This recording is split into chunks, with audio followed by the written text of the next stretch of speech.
Здравствуйте, уважаемые эксперты. Меня зовут Корнилова Наталья. Я ученица 11 класса Сахаполитехнического лицея. Представляю вам тему «Увлекательный способ идентификации омонимов для учащихся 5-6 классов на уроках английского языка».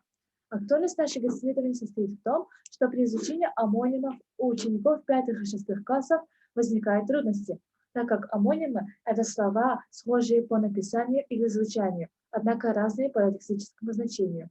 Мы выбрали именно 5-6 классы, так как именно в этот период начинается изучение омонимов в английском языке. Целью нашего исследования является повышение уровня знаний у учеников 5-6 классов об омонимах. Исходя из цели, нами была выдвинута гипотеза, что создание карточек и словаря с заданиями способствует повышению качества знания об омонимах у учащихся 5-6 классов. Задача нашего исследования – изучить историю и причины появления омонимов в английском языке, разобраться в их классификации, а также реализовать идею создания карточек, которые помогут понять разницу в лексическом значении омонима. Перейдемте сразу к практической части нашего исследования. Нами в программе Publisher был создан словарь омонимов. В нем собрано из учебного материала Spotlight для 5-6 классов 260 омонимов. Здесь вы можете увидеть перевод, транскрипцию и яркие картинки к ним, чтобы детям было проще опознавать данный словарь. К словарю прилагаются яркие карточки, которые после изучения словаря помогают детям закреплять знания об омонимах.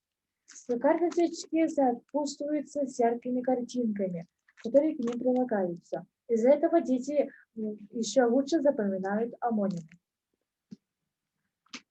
В прошлом и позапрошлых годах я работала над проектом «Авторские сказки на английском языке», которые были созданы в этой книге. Здесь в этой книге собраны авторские сказки на английском языке у учеников Сахаполитехнического лицея.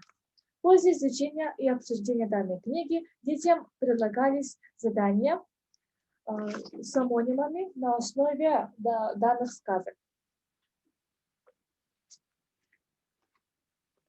После анкетирования, в котором участвовали 68 учеников Сахаполитехнического лицея, нами было выявлено, что после изучения данного словаря дети лучше справлялись с заданиями с омонимами. Исходя из этого, мы можем сделать следующие выводы, что наш словарь с омонимами, а также с карточками, прилагающимися к нему, дети лучше запоминают и идентифицируют омонимы. Исходя из всего этого, мы можем смело утверждать, что гипотеза нашего исследования была подтверждена. Спасибо за внимание.